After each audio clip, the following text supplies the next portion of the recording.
Hello दोस्तों, नमस्कार। स्वागत है एक बार फिर से आपके अपने प्रिय चैनल पर। दोस्तों, आपको बता दें कि छत्तीसगढ़ नक्सली हमले को लेकर गृह मंत्री अमित शाह की हाई लेवल मीटिंग हो गई खत्म, जहां पर उन्होंने साफ कह दिया है कि जवानों का बलिदान व्यर्थ नहीं जाएगा। जी हां दोस्तों, और मीटिंग में किन किन मुद्दों पर बात हुई है दोस्तों, नक्सली को लेकर अब क्या कदम उठाया जाएगा, इसको लेकर खबर बताएंगे आपको। साथ ही अगली खबर में बताएंगे जहां पर पाकिस्तान से खबर आ रही है हाफिज सईद के 5 सहयोगियों को इतने साल की कैद हो गई है दोस्तों, जहां लश्कर के लिए जुटाते थे चंदा। साथ ही बताएंगे जहां अफगानिस्तान में आतंकियों का बड़ा सफाया जारी है दोस्तों। एयर स्ट्राइक में तालिबान कमांडर समेत 82 को ढेर कर दिया गया है। जी हां दोस्तों, साथ ही बताएंगे जहां फारस की खाड़ी से पैट्रियट मिसाइलों और सेना को हटा रहा है अमेरिका।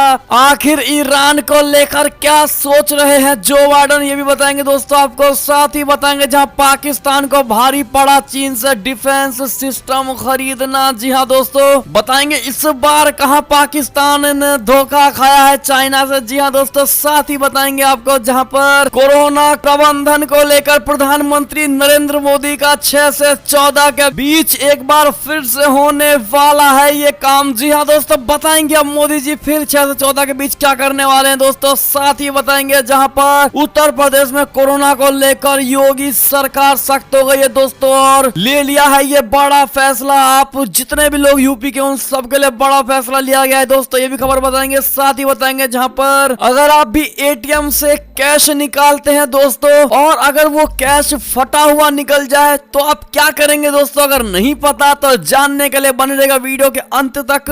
और अभी खबरों में आगे बढ़ने से पहले अगर आप भी मानते हैं कि मोदी जी हैं तो हर चीज संभव, और भारतीय सेना तो हमारा देश गर्व से जी रहा है, और इन नक्सलियों को कड़ी से कड़ी सजा मिलनी चाहिए दोस्तों, तो इस वीडियो को भी कर दीजिए लाइक, चैनल को कर दीजिए सब्सक्राइब, बेल आइकन दबाइए। साथ ही कमेंट सेक्शन में अपने 22 जवान जो शहीद हुए हैं दोस्तों, उनको श्रद्धांजलि जरूर दीजिएगा और जय हिंद जरूर लिख दीजिएगा दोस्तों। चलते हैं पहली और सबसे बड़ी खबर की तरफ, जहां पर छत्तीसगढ़ नक्सली हमले को लेकर गृह मंत्री अमित शाह की हाई लेवल मीटिंग हुई खत्म, जहां कहा जवानों का बलिदान व्यर्थ नहीं जाएगा। जी हां दोस्तों, छत्तीसगढ़ के बीजापुर में हुए नक्सली हमले को लेकर नई दिल्ली में गृह मंत्री अमित शाह ने अपने आवास पर हाई लेवल मीटिंग बुलाई। बैठक में केंद्रीय गृह सचिव अजय भल्ला, खुफिया ब्यूरो के निदेशक अरविंद कुमार, सीआरपीएफ प्रमुख और गृह मंत्रालय के शीर्ष अधिकारी मौजूद रहे। मंत्रालय के एक अधिकारी ने बताया है कि गृह मंत्री ने छत्तीसगढ़ में सुरक्षा की हालात की समीक्षा के लिए बैठक की है। मीडिया रिपोर्ट्स के मुताबिक ये बैठक करीब 60 मिनट से भी ऊपर चली है। जी हां दोस्तों, 1 घंटे से भी ऊपर ये मीटिंग रही। बैठक में नक्सली हमले के बारे में बिंदुवार चर्चा की गई है दोस्तों, और बताया ये जा रहा है कि गृह मंत्री नक्सलियों के खिलाफ कड़े कदम उठा सकते हैं दोस्तों। साथ ही आपको बता दें कि गृह मंत्री अमित शाह ने चुनावी दौरा रद्द करके दिल्ली में सीधा बैठक बुलाई थी। जी हां दोस्तों, इससे पहले नक्सली हमले पर केंद्रीय गृह मंत्री अमित शाह ने कहा कि जिन जवानों ने अपना खून बहाया है उनका बलिदान व्यर्थ नहीं जाएगा, उचित समय पर इसका करारा जवाब दिया जाएगा। केंद्रीय मंत्री अमित शाह ने कहा जहां तक संख्या का सवाल है, इस पर अभी कुछ कहना जल्दीबाजी होगी। हालांकि हमले में दोनों साइड को नुकसान हुआ है, लेकिन इतना आश्वस्त करता हूं कि हमारे जवानों की शहादत व्यर्थ नहीं जाएगी। हमले की वजह से गृह मंत्री अमित शाह ने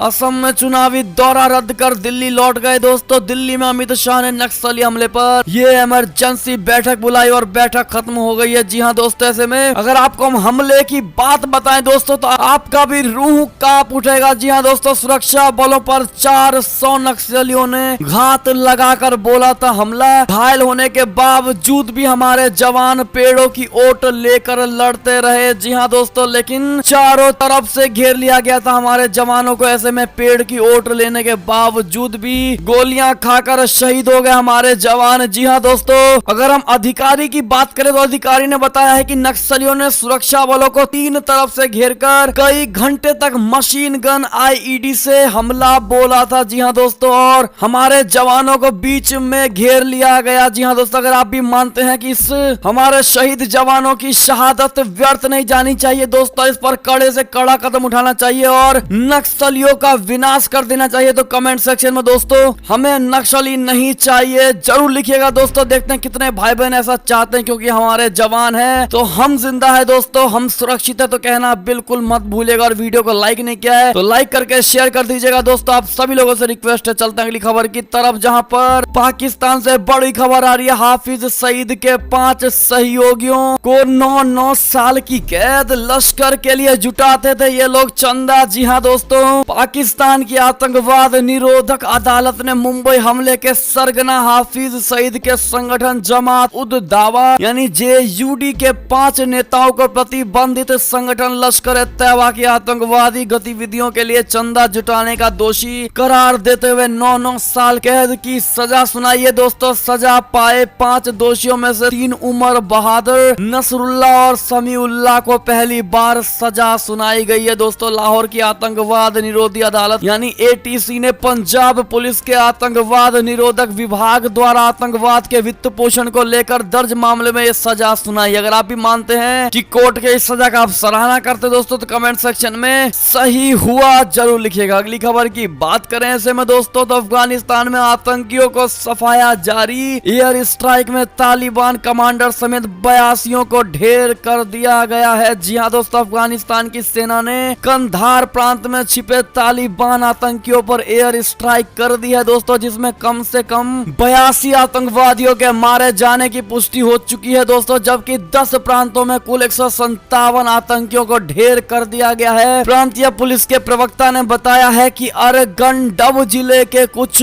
हिस्सों में शनिवार की रात को तलाशी अभियान को अंजाम दिया गया है। इस अभियान में तालिबान के प्रमुख कमांडर सरहदी समेत 82 सशस्त्र आतंकियों को मार दिया गया है। इसके अलावा उनके 2 टैंक और कई वाहन भी तबाह कर दिए गए हैं दोस्तों। चलते अगली खबर की तरफ, जहां पर फारस की खाड़ी से पेट्रियोट मिसाइलों और सेना को हटा रही है अमेरिका। आखिर सोच क्या रहे हैं जो बाइडेन? बता दे दोस्तों, जो बाइडेन अमेरिकी राष्ट्रपति बनने से पहले से ही ईरान को लेकर अपने नरम रुख दिखाते रहते हैं। अब उन्होंने अमेरिकी सेना को आदेश दिया है कि वे ईरान के नजदीक फारस की खाड़ी में तैनात पेट्रियोट एंटी मिसाइल सिस्टम को हटाना शुरू कर दें। और इतना ही नहीं दोस्तों, उन्होंने इस इलाके में मौजूद सैन्य ताकत को भी कम करने का आदेश दिया है, जिसके अंतर्गत ईरान के खिलाफ तैनात अमेरिकी सेना को कहीं और ट्रांसफर किया जाएगा। जी हाँ दोस्तों, द वॉल स्ट्रीट जर्नल की रिपोर्ट के अनुसार इस आदेश के बाद पेंटागन ने 3 पेट्रियट सिस्टम को इलाके से बाहर भेज दिया गया है। जी हाँ दोस्तों, रिपोर्ट में यह भी दावा किया गया है कि यहाँ से हटाए गए मिसाइलों, हथियारों और सैनिकों को चीन और रूस के खिलाफ मोर्चाबंदी को मजबूत करने के लिए इस्तेमाल किया जा सकता है। इन 2 देशों को पेंटागन अपने प्राथमिक वैश्विक प्रतियोगियों के रूप में देखता है। अब ऐसे में यह माना जा रहा है दोस्तों कि ईरान के प्रति अमेरिका का रुख साफ और नरम होता हुआ नजर आ रहा है दोस्तों, और वहीं चाइना और रूस को लेकर रुख नरम नहीं बल्कि कड़क होता नजर आ रहा है दोस्तों। ऐसे में अगर आप भी मानते हैं कि चाइना भारत का भी दुश्मन है तो कमेंट सेक्शन में अमेरिका ने सही किया जरूर लिख दीजिएगा, और थैंक यू अमेरिका लिखना बिल्कुल मत भूलेगा दोस्तों। चलते हैं अगली खबर की तरफ, जहां पाकिस्तान को फिर एक बार भारी पड़ा चीन से डिफेंस सिस्टम खरीदना। ड्रैगन को दी 388 डिफेक्ट की लिस्ट। जी हाँ दोस्तों, कहते हैं कि चीन के सामान की कोई गारंटी नहीं होती और कभी भी ये धोखा दे सकती है। इस वक्त पाकिस्तान अपने सदा बहार दोस्त के इसी धोखे से 2-4 हो रहा है दोस्तों। भारत जहां अपनी सैन्य ताकत बढ़ाने में लगी हुई है तो वहीं पाकिस्तान भी चीन की मदद से हथियारों का जखीरा इकट्ठा कर रहा है। 2014 में केंद्र में मोदी सरकार आने के बाद से पाकिस्तान की चिंता बहुत बढ़ गई है दोस्तों। मसलन पाकिस्तान ने साल 2014 में आनन फानन में चीन से 9LY-80 लोमार्स एयर डिफेंस सिस्टम खरीद डाले, लेकिन पाकिस्तान की टेंशन तब बढ़ गई दोस्तों जब चीन से खरीदे गए इस एयर डिफेंस सिस्टम में खामियां नजर आने लगी। इन खामियों को देख पाकिस्तान के होश उड़ गए। जी हाँ दोस्तों, खुफिया रिपोर्ट के मुताबिक पाकिस्तान ने चीन को खामियों की एक लिस्ट सौंपी है। चीनी डिफेंस सिस्टम में कितनी खामियां हैं ये जानकर कोई भी हैरान हो जाएगा दोस्तों। कुल 388 अलग अलग खामियों की लिस्ट पाकिस्तान ने अपने दोस्त को दे डाली है। इस लिस्ट में 103 नए डिफेक्ट हैं, जबकि 285 डिफेक्ट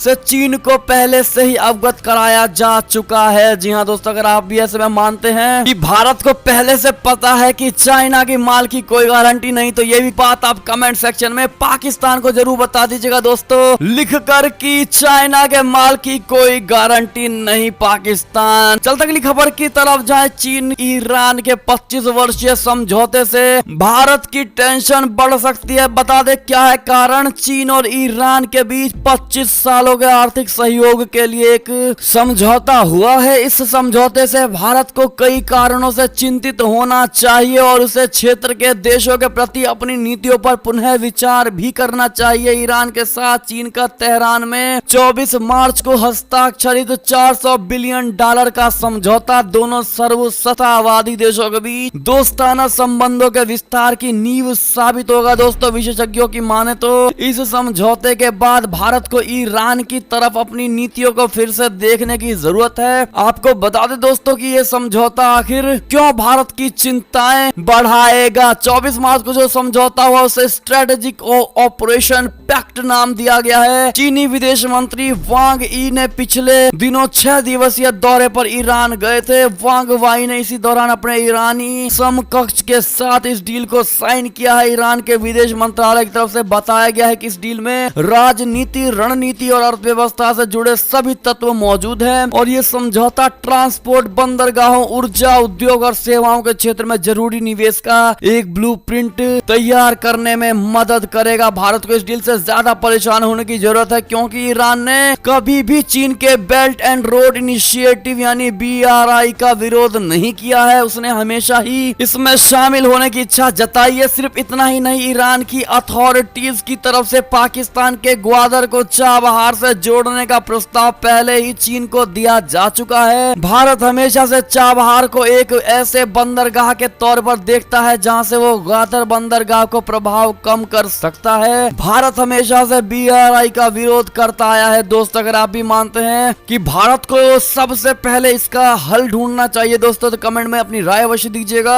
अगली खबर की बात करें अगर दोस्तों तो यूके से बड़ी खबर, जहां किल द बिल प्रोटेस्ट के दौरान पुलिस और प्रदर्शनकारियों के बीच बड़ी झड़प जिसमें 26 लोगों को गिरफ्तार कर लिया गया है। दोस्तों बता दें ब्रिटेन में पुलिस की शक्तियां बढ़ाने संबंधी सरकार की योजनाओं के खिलाफ जमकर विरोध प्रदर्शन हो रहा है। दोस्तों हजारों लोग सड़कों पर उतर गए हैं। सरकार के इस कदम के विरोध में ब्रिटेन के लंदन में हुए किल द बिल प्रदर्शन के दौरान पुलिस अधिकारियों और प्रदर्शनकारियों के बीच जमकर झड़प हुई है। झड़प के बाद 26 लोगों को गिरफ्तार कर लिया गया है। दोस्तों अगली खबर की बात करें ऐसे में तो कोरोना की बेकाबू रफ्तार से पस्त हुआ पाकिस्तान। इमरान खान ने दी तीसरी लहर के बेहद खतरनाक होने की चेतावनी। जी हाँ दोस्तों, पाकिस्तान के प्रधानमंत्री इमरान खान ने रविवार को कहा है कि कोरोना वायरस महामारी की तीसरी लहर पिछली 2 लहर की तुलना में कहीं अधिक खतरनाक होगी। उन्होंने चेतावनी दी है कि यदि लोगों के दिशा निर्देशों का पालन नहीं किया तो उनकी सरकार सख्त पाबंदियां लगाने को मजबूर हो जाएगी। इमरान खान ने सीधे प्रसारण वाले प्रश्नोत्तर सत्र में शामिल होने से पहले राष्ट्र के नाम अपने संबोधन में ये कहा, हाल के महीनों में लोगों के साथ इस तरह का ये दूसरा संवाद था। जी हाँ दोस्तों, अगली खबर की बात करें ऐसे में तो उत्तर कोरिया के साथ मिलकर पनडुब्बी बनाने वाली रिपोर्ट पर भड़का ताइवान, कहा अफवाहों में ना आए। जी हाँ दोस्तों, ताइवान ने उत्तर कोरिया के साथ किसी भी तरह के रक्षा संबंध होने से इनकार कर दिया है। दोस्तों ताइवानी रक्षा मंत्रालय ने उस मीडिया रिपोर्ट को भी खारिज कर दिया है जिसमें उत्तर कोरिया के साथ मिलकर अटैक सबमरीन बनाने का दावा किया गया था। रक्षा मंत्रालय ने बयान जारी करके कहा है कि ताइवान ने कभी भी पनडुब्बी प्रौद्योगिकी पर उत्तर कोरिया के साथ काम नहीं किया है। हम इस प्रोजेक्ट के लिए केवल यूरोपीय देशों और अमेरिका की सहायता ले रहे हैं। जी हाँ दोस्तों, आपको बता दें कि ताइवानी रक्षा मंत्रालय ने कहा है कि हमने उत्तर कोरिया के साथ कभी कोई संपर्क नहीं किया है। हमारी पनडुब्बी के रिसर्च और डेवलपमेंट के लिए हम केवल यूरोपीय और अमेरिकी भागीदारों के साथ सहयोग करते हैं। मंत्रालय ने नेशनल इंटरेस्ट की वेबसाइट पर प्रकाशित खबर को फर्जी करार दिया है। दोस्तों अगली खबर की ओर चले ऐसे में तो उइगर मुस्लिमों पर रिपोर्टिंग करने वाले BBC के पत्रकार ने धमकियों से तंग आकर छोड़ दिया चाइना। जी हाँ दोस्तों, चीन में शी जिनपिंग सरकार के खिलाफ आवाज उठाने वाले पत्रकारों को लगातार उत्पीड़न का सामना करना पड़ रहा है। BBC के एक पत्रकार को चीनी अधिकारियों की धमकियों और उत्पीड़न के बाद परिवार सहित देश छोड़ना पड़ गया। BBC ने बुधवार बताया है कि जॉन सडवर्थ चीन में उनके पत्रकार थे और उइगर मुस्लिमों पर रिपोर्टिंग करने पर चीनी अधिकारियों द्वारा उनको लगातार तंग किया जा रहा था, जिस कारण उन्हें चीन छोड़ने का फैसला लेना पड़ा। सुरक्षा कारणों से वो चीन से ताइवान पहुंच गए हैं। फॉरेन कॉरेस्पोंडेंट क्लब चाइना ने कहा है कि जॉन व उनकी पत्नी वोने मुरे जो आयरिश ब्रॉडकास्टर RTE की कॉरेस्पोंडेंट है की सुरक्षा को खतरा था। जी हाँ दोस्तों, ऐसे मगर आप भी मानते हैं कि चाइना रहने लायक ही नहीं है दोस्तों,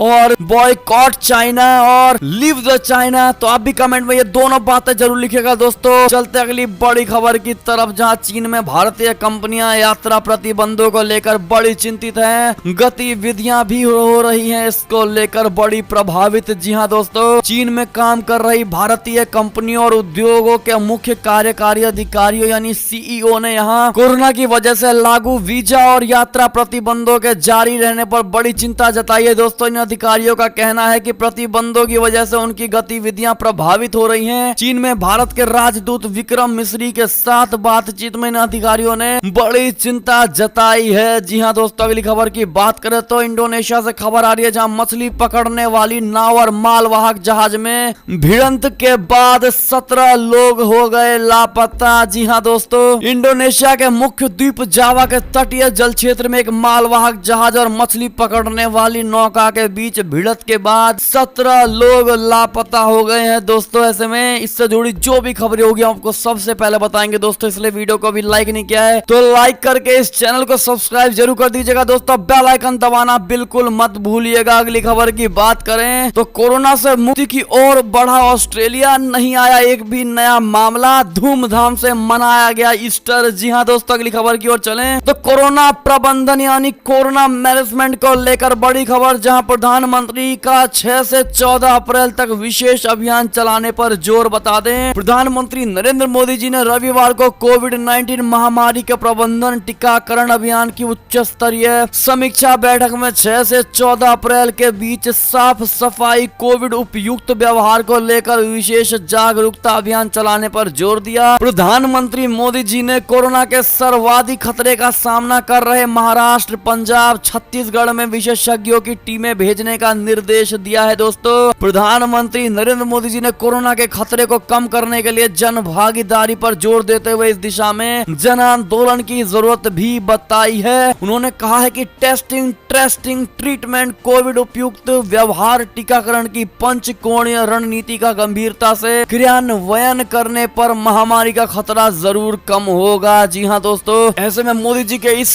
कदम का अगर आप भी समर्थन करते हैं तो मोदी जी का हमारा समर्थन है, जरूर लिखिएगा दोस्तों। अगली खबर की बात करें तो उत्तर प्रदेश से खबर, जहां कोरोना को लेकर सख्त हुई योगी सरकार, एक मरीज मिलने पर सील हो जाएंगे उस मरीज से सटे 20 घर। जी हाँ दोस्तों, उत्तर प्रदेश में कोरोना के तेजी बढ़ते मामलों को देखते हुए सरकार ने कड़े कदम उठाने का ऐलान कर दिया है दोस्तों। योगी सरकार ने कहा है कि पूरे राज्य में फिर से कंटेनमेंट जोन बनेंगे। यही नहीं, एक मामला सामने आने पर आसपास के 20 घरों वाला इलाका सील कर दिया जाएगा और 2 मामलों के मिलने पर 60 घर सील हो जाएंगे। यूपी में कोरोना के बढ़ते मामलों को लेकर सरकार ने कड़े कदम उठाए हैं। सरकार ने कहा है कि शहरी इलाकों में कोरोना मरीज मिलने पर इलाके को कंटेनमेंट जोन घोषित कर दिया जाएगा, जिसमें 1 से अधिक केस मिलने पर 60 मकानों का इलाका सील कर दिया जाएगा। इन कंटेनमेंट जोन में लोगों का आवागमन बंद हो जाएगा और वहां के लोगों को 14 दिन तक इसी स्थिति में रहना पड़ेगा। इस स्थिति को बरकरार रखने के लिए इलाके में CCTV कैमरे टीम सर्वे जांच करेंगी। इसके लिए सभी जिलाधिकारियों और पुलिस अफसरों को आदेश जारी कर दिया गया है। जी हाँ दोस्तों, क्या आप भी योगी जी के इस कदम को सराहनीय मानते हैं दोस्तों? और कितने भाई बहन ऐसे जो उत्तर प्रदेश के रहने वाले हैं, कमेंट करके जरूर बताइएगा दोस्तों। अगली खबर की बात करें तो नितिन गडकरी के बोल, 3 साल में झारखंड में वेस्टर्न यूरोप और अमेरिका के स्टैंडर्ड के रोड बना दूंगा। जी हाँ दोस्तों, सड़क परिवहन और राजमार्ग मंत्री नितिन गडकरी ने 3 अप्रैल को झारखंड में राष्ट्रीय राजमार्ग परियोजनाओं का उद्घाटन करते हुए राज्य के रोड इंफ्रास्ट्रक्चर को पश्चिमी यूरोप और अमेरिका के स्तर पर बदलने का वादा कर दिया है। हालांकि उन्होंने कहा है कि उन्हें हेमंत सोरेन सरकार से पर्याप्त समर्थन मिलना चाहिए। जी हाँ दोस्तों, ऐसे में कितने भाई और बहनों को लगता है कि नितिन गडकरी जैसा नेता पहले कभी नहीं हुआ? बताइएगा जरूर दोस्तों। अगली खबर की बात करें तो लॉकडाउन पर उद्धव सरकार का समर्थन करके देवेंद्र फडणवीस ने की मांग, कहा गरीबों मिडिल क्लास के लिए आर्थिक पैकेज का करे उद्धव ऐलान। जी हां दोस्तों, महाराष्ट्र में कोरोना वायरस की बढ़ती रफ्तार को थामने के लिए उद्धव सरकार द्वारा वीकेंड लॉकडाउन जैसा कड़ा कदम उठाए जाने का बीजेपी ने समर्थन किया है। बीजेपी के वरिष्ठ नेता और पूर्व मुख्यमंत्री देवेंद्र फडणवीस ने राज्य सरकार का सपोर्ट करते हुए नई मांग भी की है। दोस्तों, फडणवीस ने कहा है कि उद्धव सरकार को गरीबों, छोटे बिजनेसमैन और मिडिल क्लास परिवार को एक आर्थिक पैकेज भी देने का ऐलान कर देना चाहिए। आपको बता दें कि उद्धव सरकार ने रविवार को कैबिनेट मीटिंग में शुक्रवार रात 8 बजे से सोमवार सुबह 7 बजे तक वीकेंड लॉकडाउन लगाए जाने का फैसला कर लिया है। जी हाँ दोस्तों, अगर आप भी मानते हैं कि लॉकडाउन बेशक महाराष्ट्र में लगे, लेकिन वहाँ के मिडिल क्लास और गरीबों को एक आर्थिक पैकेज जरूर मिलना चाहिए, तो कमेंट में आप भी ये बात जरूर लिखिएगा दोस्तों कि उद्धव जी को आर्थिक पैकेज देना चाहिए। चलता अगली खबर की तरफ दोस्तों, जहां पर जून 2021 तक नहीं होगा रेलवे कर्मचारियों का तबादला। 3 महीने तक के लिए उनके तबादले को रोक दिया गया है दोस्तों, और सभी बने रहेंगे अपने अपने पद पर 3 महीने तक। जी हाँ दोस्तों, अगली खबर की बात करें तो नड्डा का बड़ा दावा, बंगाल, तमिलनाडु, असम व पुडुचेरी में जीतेंगे। केरल में भी बड़ी ताकत बनेगी भाजपा। जी हाँ दोस्तों, भाजपा के राष्ट्रीय अध्यक्ष जेपी नड्डा ने रविवार को चेन्नई में दावा किया है कि भाजपा 5 राज्यों के चल रहे विधानसभा चुनाव में जीत हासिल करेगी। क्या कहते हैं ऐसे में दोस्तों, आप लोग बताइएगा जरूर। अगली खबर की बात करें तो अगर आप भी एटीएम से कैश निकालते हैं दोस्तों, और एटीएम से कैश अगर कटे और फटे निकल जाए तो आप लोग क्या करेंगे, आपको बता दे दोस्तों। एटीएम से कैश निकालते वक्त अगर कटे फटे नोट निकल जाए तो क्या करना चाहिए, शायद अधिकतर लोगों को इस सवाल का जवाब नहीं पता होगा। जानकारी के इसी अभाव में लोग कई बार अपना नुकसान भी कर बैठते हैं दोस्तों, लेकिन इस खबर को सुनने के बाद आप जान जाएंगे कि ऐसी स्थिति में क्या करना चाहिए। जी हाँ दोस्तों, अगर एटीएम से पैसे निकालते वक्त आपको कटे फटे नोट मिलते हैं तो थोड़ा भी परेशान होने की जरूरत नहीं है, क्योंकि आप इन नोटों को आसानी से बदलवा सकते हैं और बदले में नए नोट या साफ नोट ले सकते हैं दोस्तों। रिजर्व बैंक ऑफ इंडिया के नियम कहते हैं कि एटीएम से निकले कटे फटे नोटों को बैंक से बदलवाया जा सकता है, और कोई भी सरकारी या प्राइवेट बैंक ऐसा करने से इनकार नहीं कर सकता। जी हाँ दोस्तों, बैंक से नोट बदलवाना मात्र कुछ मिनटों का प्रोसीजर होता है। अगर कोई बैंक प्रोसीजर के नाम पर आपको लंबा इंतजार करवाता है या नोट बदलने से इनकार करता है तो आप पुलिस से इसकी शिकायत कर सकते हैं। आरबीआई के अनुसार ऐसा करने वाले बैंकों पर 10,000 रुपए का जुर्माना लगेगा। दोस्तों, आपने जिस बैंक के एटीएम से कैश निकाला है सबसे पहले उस बैंक में जाए, वहां जाकर आपको एक एप्लीकेशन लिखनी होगी जिसमें आपको पैसे निकालने की तारीख, समय और एटीएम की लोकेशन लिखनी होगी। इसके बाद आपको एटीएम से पैसा निकालने के बाद निकली उस स्लिप की कॉपी को एप्लीकेशन के साथ अटैच करना होगा और फिर उसे बैंक में जमा करना होगा। अगर आपके पास ट्रांजैक्शन की स्लिप नहीं है तो फिर मोबाइल पर आए ट्रांजैक्शन डिटेल की जानकारी देनी होगी। ये एप्लीकेशन जमा करते ही बैंक अधिकारी आपकी अकाउंट डिटेल्स को वेरीफाई करेंगे और सब कुछ सही होने पर आपसे कटे फटे नोट को वापस ले लिया जाएगा और उसके बदले नया नोट दिया जाएगा। जी हाँ दोस्तों, और ये पूरा प्रोसेस मात्र कुछ ही मिनटों का होगा। ऐसे में दोस्तों कितने भाइयों को पहले से जानकारी थी और जिनको नहीं थी वो कमेंट करके जरूर बताइएगा दोस्तों। और ये थी अब तक की सारी बड़ी खबरें। आपको हमारी खबरें कैसी लगी, आशा करता हूँ बहुत अच्छी लगी होगी। अगर थोड़ी भी अच्छी लगी दोस्तों तो इस वीडियो को भी अपने भाई बंधुओं में व्हाट्सएप, फेसबुक, ट्विटर के जरिए पूरे भारत